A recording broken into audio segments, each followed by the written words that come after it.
সামর্থ্য হলো কিন্তু সে চায় বিয়ের পরে স্ত্রীকে নিয়ে হজ করবে। মাসালাটা এমন যে স্বামী তার স্ত্রীর জন্য ওয়েট করবে না। হজের সময় কাফেলা নির্বাচন এটা খুব গুরুত্বপূর্ণ বিষয়। অনেক সময় দেখা যাচ্ছে যে তারা হানিমুন ট্রিপও মক্কায় মদিনায় করতে চায়। এই বিষয়টা কি ইসলাম কিভাবে দেখে?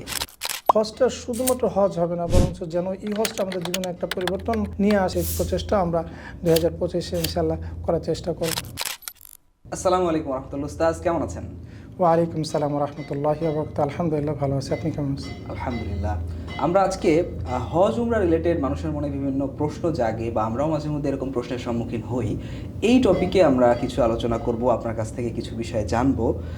যেহেতু আমরা এই বিষয় নিয়ে আলোচনা করতে চাচ্ছি, সেহেতু একদম বেসিক কিছু প্রশ্ন থেকে শুরু করলেই মনে হয় ভালো হয়, কি বলেন? ইনশাল্লাহ। আচ্ছা, প্রথম মানুষের অনেকের মনেই এই জিনিসটা প্রশ্ন থাকে যে একদম বেসিক একটা প্রশ্ন, যে হজ কখন কার জন্য ফরজ হয়?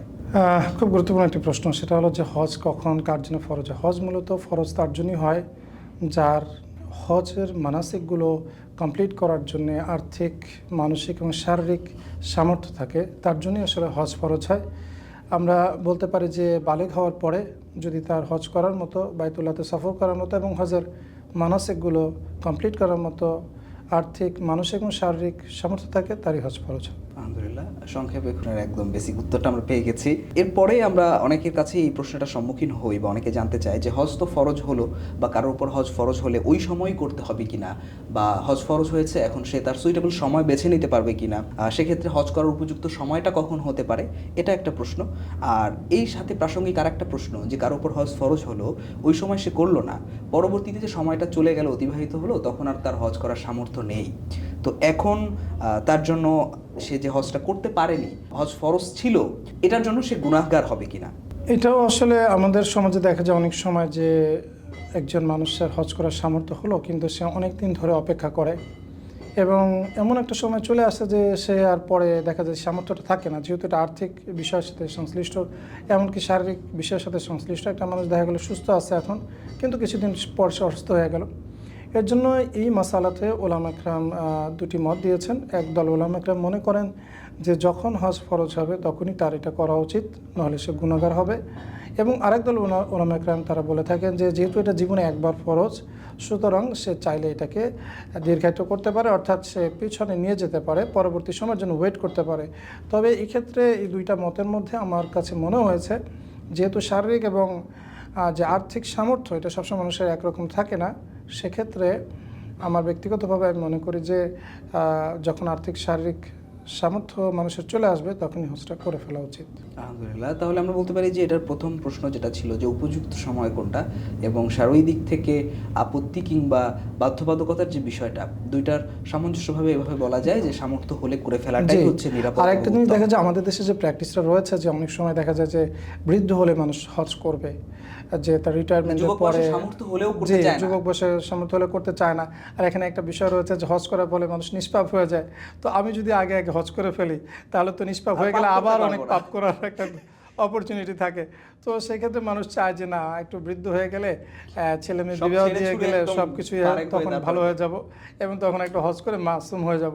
তো এক্ষেত্রে আসলে এটা উচিত না, বরঞ্চ ইয়াং বয়সী তার যেহেতু সামর্থ্য থাকে, শারীরিকভাবে সে অ্যাবিলিটি থাকে, সুতরাং ইয়াং বয়সের ইবাদত আল্লাহর কাছে বেশি প্রিয়। এর জন্য আমাদের মনে হয় যে ইয়াং বয়সেই হজ উমরা করে ফেলা উচিত।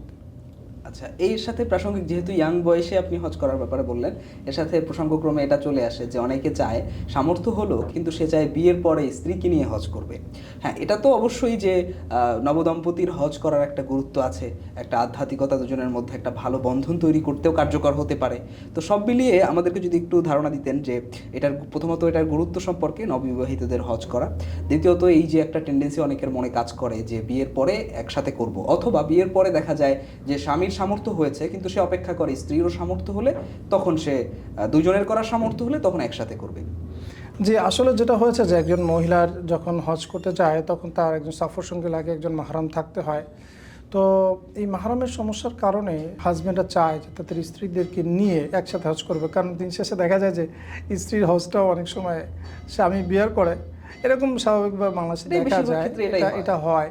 সুতরাং স্বামী চায় যে তার স্ত্রীকে সহ একসাথেই হজটা করুক, তাহলে এই যে তাকে নিয়ে আবার যাওয়ার যে একটা আর্থিক রেসপন্সিবিলিটি থাকে, সেটা হয়তো তার জন্য সহজ হয়।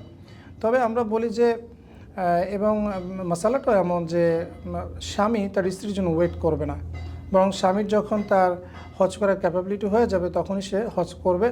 ভবিষ্যতে যদি এমন হয় যে সে তাকে নিয়ে যেতে পারে তা যাবে, কিন্তু স্বামীর মানে ইন্ডিভিজুয়ালি হজ যখন ফরজ হয় তাকে ওই সময় হজটা করে ফেলতে হবে। আর নবদম্পতির কথা যেটা বললেন, যে নবদম্পতি যদি একটা হজ দিয়ে তাদের দাম্পত্য জীবন শুরু করে, করতে চায়। যেহেতু হজের মধ্যে অনেক মালিম রয়েছে, অনেক নিদর্শন রয়েছে এবং এর আধ্যাত্মিক অনেক বিষয় রয়েছে, সুতরাং সেক্ষেত্রে আমাদের মনে হয় যে নবদম্পতি হজ করলে এটা তার পরবর্তী জীবনের জন্য একটা ভালো স্মৃতি হয়ে থাকবে এবং একটা ভালো শুরু আশা করা যায়। আলহামদুলিল্লাহ।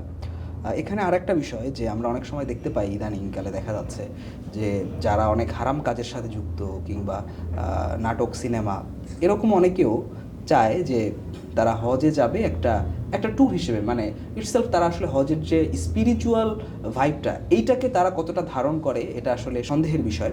বাকি হচ্ছে তাদের অনেক সময় দেখা যাচ্ছে যে তারা কেউ বলে ফেলছে যে তারা হানিমুন ট্রিপও হজে গিয়ে করতে চায় বা মক্কায় মদিনায় করতে চায়। তো আসলে এই বিষয়টা কি ইসলাম কিভাবে দেখে? এটা কি কেবলই আধ্যাত্মিকতার মধ্যেই সীমাবদ্ধ, নাকি এখানে এটাকে একটা রিফ্রেশমেন্টের জায়গা, একটা ট্যুর হিসেবেও কেউ নিতে পারে? আচ্ছা, এটা দেখেন, আমরা জানি যে প্রত্যেকটা কাজই তার নিয়তের উপর নির্ভরশীল। এটা আমরা সবাই জানি, হাদিসটা প্রায় সবারই মুখস্থ, ইন্নামাল আ'মালু বিন্নিয়াত। এখন আমাদের যদি নিয়তটা এমন থাকে যে আমি ওখানে জাস্ট একটা ট্রিপ করব, তাহলে তো আসলে আমরা হজের যে বারাকা বা উমরার যে বারাকাটা আমরা আসলে এভাবে পাবো না। তার কবুলিয়তের ব্যাপারেও একটা মানে সন্দেহ থেকে যাবে। এই জন্য আমাদেরকে নিয়তটাকে পরিশুদ্ধ করতে হবে, আমাদেরকে নিয়তটা করতে হবে হজের জন্যই। এবং তবে যেই হজের মধ্যে যদি আবার সে চিন্তা করে যে আমি একসাথে হজ করব এবং সাথে আমি যে আল্লাহ সুবহানাহু ওয়া তাআলার বিভিন্ন নিদর্শন আমরা দেখব, ইসলাম নিদর্শন, সেক্ষেত্রে সেটাকেও নিয়ত করা যেতে পারে। কিন্তু স্রেফ ঘোরাঘুরি বা স্রেফ আমি অন্য জায়গায় ট্যুর দিলাম, সেটার বদলে আমি ওমরা করলাম, সেটার বদলে আমি হজ করলাম, তাহলে সেটা তো হজ ওমরা আদায় হয়ে যাবে, কিন্তু সেক্ষেত্রে নিয়তের যে একটু ত্রুটি বা নিয়তের যে একটু কমতি থেকে যায়, সেটা হওয়া উচিত না। হজের মূল বারাকা থেকে যে বঞ্চিত জি। হতে পারে। আলহামদুলিল্লাহ, আমরা খুব ভালো ধারণা পেলাম বিষয়টা সম্পর্কে। আচ্ছা, এখন আমরা জানতে চাচ্ছি, যেটা অনেকেই জানতে চায়, যে তারা হজের মৌলিক বিধিবিধানগুলো তারা জানেন কিন্তু বিস্তারিত জানেন না। তো এরকম ব্যক্তিদের জন্য হজের প্রস্তুতিটা কেমন হতে পারে? হজের প্রস্তুতি মূলত আমরা সাধারণত আর্থিকভাবে যে প্রস্তুতিটা নেই সেটা তো থাকেই, কিন্তু তার সাথে আমার মনে হয় যে আমাদের কিছু জ্ঞানগত প্রস্তুতি এবং মানসিক প্রস্তুতি নেওয়া খুব জরুরি। এবং আরেকটা বিষয় হলো, হজের সময় আমরা সাথী নির্বাচন, বিশেষ করে কাফেলা নির্বাচন, এটা খুব গুরুত্বপূর্ণ বিষয়। কারণ অনেক সময় দেখা যায় যে আমরা এমন সব কাফেলায় জড়িত হয়ে যাই যেটা অনেক সময় বিদআতকে প্রশ্রয় দেয় বা বিদআতি বিভিন্ন ধরনের আমল করে থাকে, এছাড়া তাদের আকীদাগত কিছু ভ্রান্তি থাকে। সুতরাং আমাদের এমন একটা কাফেলার সাথে যাওয়া উচিত যে কাফেলার মানুষজন আমাকে আমলে উদ্বুদ্ধ করবে, সঠিক জ্ঞানে উদ্বুদ্ধ করবে। এর জন্য আমাদের এই বিষয়গুলো খুবই গুরুত্ব দেওয়া উচিত। এবং ধরেন আমি একটা বিষয় ওখানে পালন করলাম বা করলাম না, সেই ব্যাপারে আমাদের জ্ঞান থাকতে হবে। বিশেষ করে শুধু হজ রিলেটেড, মানাসিক রিলেটেড আসলে জ্ঞান না, বরঞ্চ আমাদের হজেতে বিভিন্ন যে মানাসিকগুলো রয়েছে, বিভিন্ন আনুষ্ঠানিকতা রয়েছে, যেগুলো রসম রয়েছে, সেগুলোর ইতিহাস, সেগুলোর তাৎপর্য, এগুলো যদি আমরা জানতে পারি, বিশেষ করে রাসূলুল্লাহ সাল্লাল্লাহু আলাইহি ওয়াসাল্লামের সিরাতকে যদি আমরা ভালো করে বুঝতে পারি, তাহলে ওখানে গিয়ে আমরা যে বিষয়গুলো আমরা দেখব, সেই বিষয়গুলোর সাথে তার পিছনের যে কাহিনীটা যখন আমার মনে পড়বে, তখন ওই যে রিচুয়ালগুলো আমরা পালন করব, সেটা আমাদের জীবনে আরও বেশি প্রভাব ফেলবে, আমাদের ইবাদতগুলো আরও গভীর হবে। যেমন ধরেন আমরা যদি এমন দেখি যে হেরা পাহাড় আমরা দেখলাম, অথবা গারে সওর আমরা দেখলাম, অথবা আমরা সাফা মারওয়া দেখলাম, তো দেখলে এইগুলো কি শুধুই পাহাড়? এগুলো তো শুধু পাহাড় নয়, ভিতরে একটা কাহিনী রয়েছে, এর একটা তাৎপর্য রয়েছে, মর্যাদা রয়েছে। ঠিক একইভাবে মদিনাতে গিয়েও আমরা অনেক জিনিস আমরা দেখি, যে মাআলামগুলো দেখি, সেটা মক্কায় বলেন বা মদিনাতে বলেন, ইভেন হজের মধ্যেও যে মাশারাল হারাম রয়েছে, এছাড়া যে মিনা রয়েছে, আরাফা রয়েছে, এগুলোর পিছনে যে কাহিনীগুলো যদি আমরা ভালো করে বুঝতে পারি, নামকরণের তাৎপর্য বা এগুলোর ফজিলত যদি আমরা জ্ঞান অর্জন করতে পারি, সেক্ষেত্রে আমার হজটা খুব অর্থবহ হয় এবং এখানে যেটা রুহানিয়ত থাকে, আধ্যাত্মিকতা থাকে, সেটা একটা পূর্ণতা লাভ করে। সেজন্য আমি বলবো যে আমরা শুধুমাত্র আর্থিক প্রস্তুতি না নিয়ে বরঞ্চ মানসিক এবং জ্ঞানগত এই প্রস্তুতিটা আমাদের জন্য খুব সহায়ক হবে ইনশাআল্লাহ। আলহামদুলিল্লাহ, ইনশাআল্লাহ এটা আসলে আমাদের যারা দর্শক, যারা আপনার এই কথাগুলো শুনবে তাদের জন্য উপকারী হবে ইনশাআল্লাহ। তো এবারে জানতে চাচ্ছি আগামী বছর 2025 সালে আপনার ব্যক্তিগত হজ প্রস্তুতির ব্যাপারে। 2025-এ আমি হজ করার নিয়ত করেছি। মাসনুন হজ এবং উমরা তাদের সাথে আমার পরিচিত ছোট ভাই। তো দেখা যায় আমরা ওখানে একটা কাফেলা করছি। কাফেলা তো অনেক ভালো দিনদার মানুষ, যাদের সাথে আমরা থাকতে পছন্দ করি, যাদের থেকে আমরা শুনতে পছন্দ করি, যাদের সাথে থাকলে আমাদের ইলম এবং আমল বেড়ে যায়, ইমান বেড়ে যায়, এই ধরনের কিছু মানুষ আমরা ওখানে যাওয়ার প্ল্যান করছি। এবং ওখানে গিয়ে আমরা আসলে হজের শুধুমাত্র হজই না, বরং আমরা দ্বীনের তালিম করব, বিভিন্ন তারিখ বা ইতিহাস নিয়ে আমরা কথা বলবো, এবং আমরা প্রতিটা স্পটে গিয়েই আমাদের প্ল্যান রয়েছে যে এগুলো সম্পর্কে আমাদের হাজিদেরকে আমরা অবহিত করব। এবং বিশেষ করে আমাদের ওখানে তালিম তাদরিস, অর্থাৎ হজটা শুধুমাত্র হজ হবে না, বরং যেন এই হজটা আমাদের জীবনে একটা পরিবর্তন নিয়ে আসে, যেন আমাদের জ্ঞানগতভাবে আমরা একটু সামনে আগাতে পারি, আমলগত দিকে একটু সামনে আগাতে পারি, সেই প্রচেষ্টা আমরা 2025-এ ইনশাল্লাহ করার চেষ্টা করব। আলহামদুলিল্লাহ, আমরা হজ এবং উমরা সংক্রান্ত বিধিবিধানের রিলেটেড কিছু বিষয় তো জানলামই, সেই সাথে বাস্তব অভিজ্ঞতায় কাজে লাগবে এরকম কিছু বিষয় আপনার কাছ থেকে জানতে পারলাম। অনেক অনেক শুকরিয়া উস্তাদ। শুক্রিয়া আপনাকেও। আসসালামু আলাইকুম ওয়া রাহমাতুল্লাহ। ওয়ালাইকুম আসসালাম রহমতুল্লাহ।